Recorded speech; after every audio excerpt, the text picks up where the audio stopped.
Hi Deepa, how are you doing? I am good. ना चाहूंगी विराट ये जो कैरेक्टर है ये इतना समझदार कैरेक्टर है, बहुत अच्छे से बैलेंस कर रहा है सई को भी पाखी को भी। रियल लाइफ जी। में नील कैसे है हमें ये बताइए। मैं खुद तो नहीं बोल सकता कि मैं कैसा हूँ, because that I leave to the people who know me personally. But I tell you something, okay जो मेरा मेरा प्रेपरेशन है फॉर विराट। जो मैंने एक होता है कि एक एक्टर, एक कलाकार अपने किरदार को बनाता है, कभी कितनी कुछ चीजों से, कुछ लाइफ एक्सपीरियंस से, कुछ ऑब्जर्वेशन से, कभी कुछ इमेजिनेशन से। लेकिन राइट। मेरे विराट मेरे करियर का पहला किरदार है जो मैंने खुद पर बेस किया है। In the sense, okay when I say this, what I mean is उसके behavior patterns, उसका बोलचाल, उसका उठना बैठना, किस तरह से देखता है, किस तरह से किसी चीज को देखकर रिएक्ट करता है, वो चीजें मैंने नील भट्ट पर बेस की हैं। तो अगर ओके इस सवाल का जवाब ये है, तो मतलब इस तरह, एक तरह से मैं इस सवाल का जवाब ऐसे दूं कि हाँ, काफी हद तक विराट नील जैसा है, मैं ये बोल सकता हूँ, काफी हद तक behaviour wise. Okay. So moving जी। ऑन, मैं ये जानना चाहूंगी कि पाखी जैसे गुम है आपके प्यार में, क्या आगे भी वैसे रहेगी या सम्राट वापस आएंगे? ये तो आगे की स्टोरी लाइंस है, और मैं ऑनेस्टली बताऊं, जैसे मैंने कहा कि मैं विराट को मैंने नील पर बेस किया है, तो मैं ये नहीं बता पाऊंगा कि आगे क्या होने वाला है, क्योंकि मैं खुद भी आगे की स्टोरी ज्यादा नहीं जानता। मैं ना ही ज्यादा पूछता हूँ कि क्या होने ओके वाला है, क्या होने, क्योंकि मैं चाहता हूँ कि मेरा रिएक्शन जो हो, जो नील भट्ट का रिएक्शन हो, वही विराट का रिएक्शन हो। तो एक ओके स्पॉन्टेनिटी, वो रियलिटी, जो रियलिज्म जो होता है रिएक्शन में, वो मिल पाए मुझे while performing. So that's why I make sure I don't really find out कि what is going to happen, how is it going to happen. So in real okay life also हम जैसे देखते हैं कि आपको भी अगर मैं पूछूं, दीपा आपको पता है क्या होने वाला है आगे 2 मिनट में या 10 मिनट में, या कल को क्या होने वाला है, हम नहीं जानते। तो सेम ओके वे मैं विराट को किरदार के बजाय मैं उसको एक इंसान बनाना चाहता हूँ। तो विराट को जब अगर अगर मुझे नहीं पता है क्या होने वाला है, तो विराट को भी नहीं पता है क्या होने वाला है। So it's a surprise for both of us. So I keep it as okay a surprise. Okay. Yeah. तो सरप्राइज का हम वेट करेंगे क्योंकि हमें मजा आ रहा है। साथ ही मैं आपके बारे में जानना चाहूंगी, जी। आपको हमने खूब सारे शोज में देखा। रामायण में मैंने आपको देखा, गुलाल शो में देखा।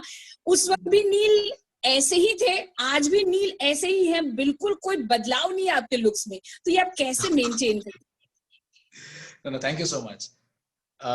कड़ी मेहनत है, being very honest, and I don't want to sound कि मैं अपनी बहुत बढ़ाई कर रहा हूँ, ऐसा कुछ भी। लेकिन जी हाँ, ये सच्चाई है कि मेहनत लगती है। जो चीज आपको स्क्रीन पे दिख रही है, वो बहुत सालों का एक्सपीरियंस, बहुत सालों की कड़ी मेहनत है, एक्सरसाइज है, एक डिसिप्लिन है। मेरे हिसाब से अगर एक इंसान की जिंदगी में अगर डिसिप्लिन नहीं है, तो कोई मतलब नहीं है इस चीज का। तो जी हाँ, मेहनत है, और कुछ नहीं बोल सकता इसके बारे में। हैं? ओके। मूवी चाहूंगी कि नील कहाँ के रहने वाले हैं। दीपा, आपकी आवाज कहीं दबी हुई है, मुझे सुनाई नहीं दे रहा है। कहीं आपका माइक्रोफोन हेलो दबा हुआ है, आई हेलो, थिंक। अभी जा रही है हाँ, आवाज? अब सुनाई दे रही है, अब सुनाई दे रही है आवाज। ओके, तो मैं जानना चाहूंगी कि नील कहाँ के रहने वाले हैं और क्या हमेशा से एक्टिंग ही करना चाहते थे? मैं मुंबई का रहने वाला हूँ। मैं बचपन से मुंबई में ही रहा हूँ, लेकिन मेरी पैदाइश बड़ौदा की है, जो गुजरात में है। ओके एंड अगर आप मुझे ये पूछ रही हैं कि मैं हमेशा से एक्टर बनना चाहता था, तो यस, मैं हमेशा से परफॉर्मर बनना चाहता था। मेरी शुरुआत बतौर डांसर हुई है, बतौर कोरियोग्राफर हुई है।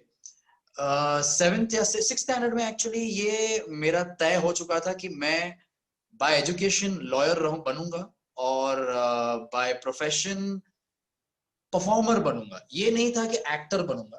मैंने शुरुआत जब की थी, तब मैंने कुछ डांस रियलिटी शोज जीते थे।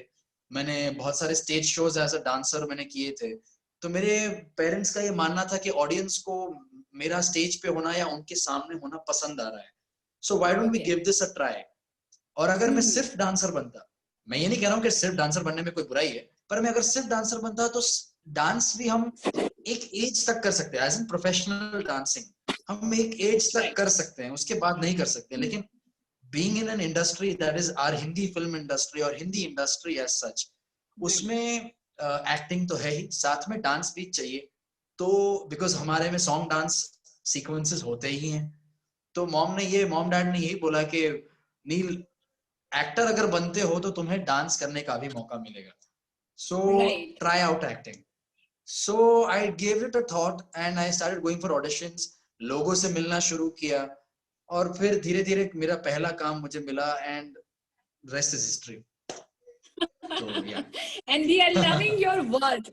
और जैसे कि आपने बताया कि बहुत आप मस्ती करते हैं, आपने जैसे देखा है हम वैसे ही हैं। मैं अभी भी सेट पे बहुत नाच रहा था, तो मेरी जो मॉम प्ले कर रही है भारती जी, भारती पाटिल, वो मुझे ऐसे, वो कुछ गाना गा रही थी, और कुछ मेरे लिए कुछ गाना बजना ही मतलब उतना ही काफी है, मैं नाचना शुरू कर देता हूँ। और वो कोई महाराष्ट्रन फोक गाना था, वो कुछ गा रही थी, मतलब हम कर रही थी अपने फोन में देखते देखते, हम मार्क पे खड़े थे सारे, we were waiting for the shot to happen. So by okay the time that was happening, she started humming that song and I started dancing. So मुझे देखकर सही नाचने लगी, और फिर मैम ऐसे बोल रही थी कि तुम तीनों की क्या हो, मतलब कुछ बजना शुरू होता है तुम तीनों नाचना शुरू कर देते हो, तुम्हारी हवा लग गई है दोनों को। ये दोनों मतलब ऐसे नहीं थे, ये एक तो थी पागल, मतलब पाखी की बात कर रही थी, ये तुम दोनों तो थे, ये तीसरी भी हो गई, मतलब क्या है ये, हर चीज में नाचना शुरू हो जाते हो। मैंने बोला अब है तो है, क्या करें, we love dancing, we love music, तो डांस करना शुरू हो जाते हैं। तो ऐसे हमारी मस्ती, हम बहुत मस्ती करते हैं सेट पे, एंड जितना सीरियस हम ऑन स्क्रीन है उतना ही फनी, उतना ही फन हमारा ऑफ स्क्रीन है, आई कैन से। ओके। तो जैसे शो में एक अनार दो बीमार हैं, क्या रियल लाइफ में आपके साथ हुआ कि बहुत सारी मतलब ऐसे पंगों नहीं में आप फंसे हो? नहीं नहीं नहीं, ऐसे कोई ऐसे पंगे में फंसता ही नहीं हूँ मैं। उस हिसाब से मैं आई थिंक विराट से ज्यादा सुलझा हुआ हूँ, सुलझे हुए डिसीजन लिए मैंने, तो थैंकफुली वैसे मैं फंसा नहीं हूँ। ओके। सो आप मुझे जरा बताओ कि जब आपने एक्टिंग की शुरुआत की थी, तब आप जी, कितने छोटे थे या कितनी कम उम्र थी, और आज भी जो इतने फिट हो आप, ये जर्नी के बारे में हमें बताओ। कब से एक्टिंग कर रहे हो, कितने साल हो गए इंडस्ट्री में? अब अगर कायदे से बोलूं तो 2007 से मैं हूँ, I've okay been professionally working as an actor. But yeah, I mean, 2007 I shot for a film. Although it was a very small role, okay I still consider that as my beginning of my career. So yeah, 2007 has been the time. So this is 2020. We are finishing 2020 now in a few days. Okay So हाँ, 13-14 साल बोल सकते हैं मुझे हो गए industry में। And जैसा मैंने आपसे कहा है कि हमेशा से, बचपन से ही इनफैक्ट मैं क्या बोलते हैं, physical activities as in workout, exercise, karate, gymnastics, मैं स्टेट लेवल एथलीट रह चुका हूँ। तो सर डिस्ट्रिक्ट लेवल एथलीट रह चुका हूँ, स्टेट लेवल के लिए जाने वाला था लेकिन मॉम ने नहीं किया, क्योंकि मैं इतना एंग्रॉस्ड रहता था एक्सरसाइजेस में और रनिंग में, जो बीच भागने में, कि मेरा खाना पीना रह जाता था, तो somewhere the nutrition wasn't reaching me, so mom was a little worried.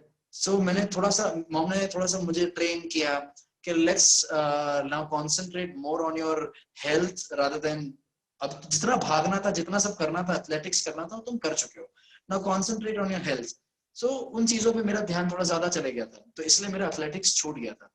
सो जब मैंने एक्टिंग की शुरुआत की थी एंड थोड़ा सा उस चीज में, डांस में था, so physically I was always fit in that sense, so I never really had to make an attempt कि नहीं यार मैं बहुत मोटा हो गया हूँ, मुझे पतला होना है, मैं कभी इतना मोटा हुआ नहीं। So I have always tried to make sure, I think मेरे बहुत सालों से कॉन्शियस मेमोरी में जहां तक मैं जानता हूँ मेरा वेट 72 ही है, सो वो ना ही बढ़ा है ना ही घटा है। ओके सो मेहनत वैसी रही है मेरी डांस की, मैं एक्शन सीक्वेंसेस बहुत करता हूँ, तो उस हिसाब से I have to stay fit in the sense, मैं मार्शल आर्ट्स करते रहता हूँ, I keep revising my basics of everything, my dance, my martial arts, anything, kicks, punches, running, jogging में बहुत करता हूँ।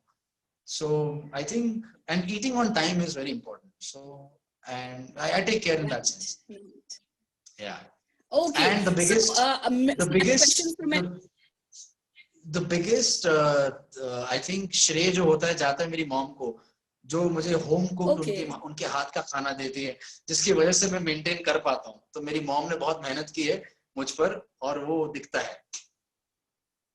यस, बिल्कुल दिखता है। एंड यस, मैं कहना चाहूंगी कभी हमारे शहर को भी देखने आप, अगर मैं रांची का नाम लेती हूँ इस शहर का, तो सबसे पहले आपके जहन में क्या आता है? महेंद्र सिंह धोनी। माय फेवरेट यार, my favourite. I am a तो फैन। माही के शहर कभी आना हुआ तो आप हमें कहिएगा, आरजे दीपा आपको शहर घुमाएगी। बिल्कुल बिल्कुल, मुझे मुझे आना है, मुझे रांची आना है, रांची देखना है। और क्योंकि मैं MS धोनी का फैन हूँ, जैसे लाखों करोड़ों लोग फैन हैं, तो मैं भी फैन हूँ। And I would love to be there, and hopefully we get to meet and we get to spend time. Yes yes, आप नहीं आए तो हम आएंगे मुंबई आपसे मिलने, मैं और मेरे प्लीज आइए हस्बैंड आइए आपसे। आइए। ओके नील जी, हमारा इंटरव्यू सेशन जो है बहुत ही बढ़िया रहा, और मैं बहुत जल्द फिर से आपसे बात करूंगी जब कहानी जी में जी, नया मोड़ आएगा। बिल्कुल बिल्कुल। So it was nice talking to you. Thank you so much for joining. Thank you so much. It was lovely being a part of this interview. Thank you.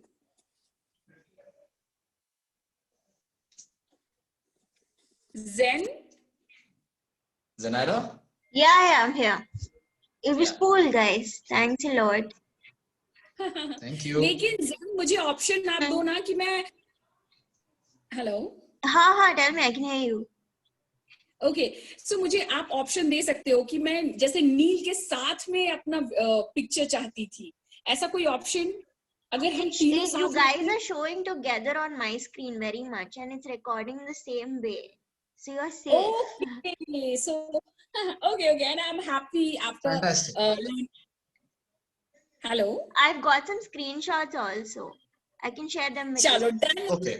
Thank you so much, guys. Thank you. Thank you.